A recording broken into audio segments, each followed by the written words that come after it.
those gains have not had strategic effect. As you pointed out, they're not really significant gains. So it's not something to worry very much about. And as Ukraine gets new weapons and ammunition, some of that could reverse itself. That's mostly taken place in the Donbas area, which is the area that Russia has occupied part of that area since 2014. So it's an area where they have a stronger infrastructure, if you will, to conduct attacks. But in other areas, we haven't really seen much gain. And what we have seen on the Ukrainian side is Ukraine continues to sink Russian warships in the Black Sea to the point that many or most of them now have been moved to eastern parts of the Black Sea to avoid being destroyed by Ukrainian missiles. President Volodymyr Zelensky of Ukraine says Russia launched a massive early morning missile and drone attack on energy facilities across his country. More than 50 missiles and 20 drones were used in the attack, the president wrote on Twitter. It marks the latest in a string of Russian attacks on Ukraine's energy grid, which Moscow insists is a legitimate military target. It comes as the EU has reached a deal to seize profits from Russia's frozen assets to help fund weapons and aid for Ukraine within months. Well, William Courtney is a former special assistant to the US president for Russia, Ukraine and Eurasia. He's also a former US ambassador to Kazakhstan and Georgia, and now at the RAND think tank. Good evening to you, William. Hello, Carol. Thanks so much for joining us. This really just the latest attack on energy installations in Ukraine, but it is clearly Russia flexing its muscles, its military muscles, and attempting to send a message to Ukraine about the extent of its range. Yes, and recently Russia has stepped up those attacks on energy generating and other energy infrastructure in Ukraine because Ukraine will shortly be receiving more air defense capability, more air defense ammunition and rockets.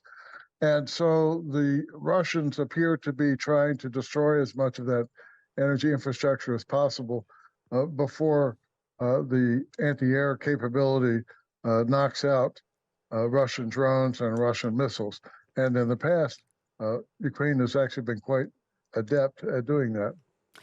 What's your assessment of where the war has reached? Because there have been consistent reports in recent weeks about the ground that Russian forces have been gaining, not huge dramatic gains, but that they are pushing Ukraine's forces back.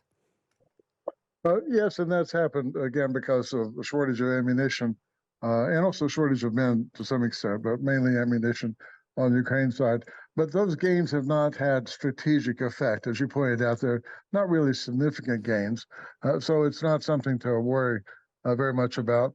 And as Ukraine gets new weapons and ammunition, some of that could reverse itself.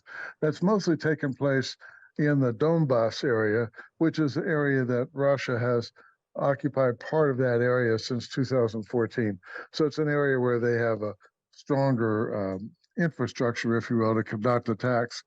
But in other areas, we haven't really seen much gain. And what we have seen on the Ukrainian side is Ukraine continues to sink Russian warships in the Black Sea to the point that many or most of them now have been moved to eastern parts of the Black Sea to avoid being destroyed by Ukrainian missiles. We saw the approval at long last of that $60 billion worth of military aid for Ukraine finally approved. Is it just a question of the fact that these supplies are taking time to reach Ukraine? And do you think that they will perhaps make quite a significant difference when they start to arrive? They will make a difference, and they're already starting to arrive. The U.S. Department of Defense actually prepared pallets and shipments to go into Ukraine quickly, but they have to be distributed to the troops. So that's taking place now. What has been encouraging about the congressional vote on this is that when the aid bill came up for a vote in the House passed it 3-1 margin. And in the Senate, it was 4-1 margin. So this is a pretty strong affirmation that the United States is in this for a while, a good while, and is supporting Ukraine. The talk somewhere in the West that there is Ukraine fatigue in the West. We don't see any Ukraine fatigue here. And in Europe, Europe is actually increasing, stepping up its support, including Great Britain, for Ukraine. So we don't see evidence of Ukraine fatigue in Europe either. It's interesting you say that because we've also had this agreement today within the EU on a deal to seize the profits from Russia's frozen assets to help fund weapons and aid for Ukraine. And this appears to be smoothing over various disputes. Do you think that that could be significant? It will be helpful. The amount is not as large as the $50 billion that the European Union has provided Ukraine or pledged to provide, with the 60 billion from the U.S. It will be helpful, but the key is going further and seizing all of the assets. And I think there are 260 billion or so in Europe that can be seized. The European Central Bank and some European bankers have been concerned that if those assets are seized, that in the future, people around the world will be less likely to hold euros or use euros as a reserve currency or deposit money in European banks. So there are some issues that are really not related to the Ukraine situation. My guess is that over time, those are going to be worked out. The momentum is growing to use those resources to help Ukraine, including to help Ukraine's reconstruction after major combat operations end. There's a report in the London Daily Telegraph tonight that says Lord Cameron, the British Foreign Secretary, is going to call on Europe to be tougher and more assertive in the face of Russian and Chinese aggression. He's going to be speaking at the National Cybersecurity Centre in London, saying that Britain and its allies need to adopt a harder edge for a tougher world, and calling on Europe to spend more on defence, saying that the spending target for NATO members should rise from 2% of GDP to 2.5%, which is in line with what the British government has committed. Do you think that we do still need to see a bigger commitment to NATO from other EU nations? Yes, a larger commitment will make sense because the Russian invasion of Ukraine is a direct threat to European security. At the beginning of the war, there was not a strong consensus in Europe on that point, but there is a very strong consensus now. So, for example, Lord Cameron has pointed out that British arms provided to Ukraine can be used to strike targets in Russia. The U.S. has not allowed that to happen for its arms, but for Ukraine to be effective on the battlefield, it needs to be able to strike staging areas, logistics points, command and control points across the border in Russia.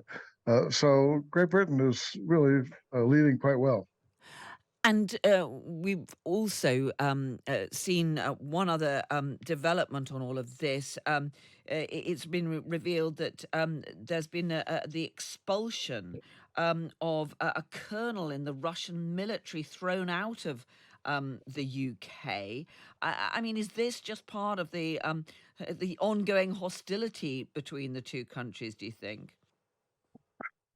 It's hard to speculate on a specific issue. I mean, over the years, hundreds of Russian espionage, people carrying out espionage under diplomatic cover, have been thrown out at various times. So it's hard to speculate about a specific case, but the Russians are giving strong emphasis to using espionage or secret agents, if you will, to carry out disinformation, subterfuge activities in Europe.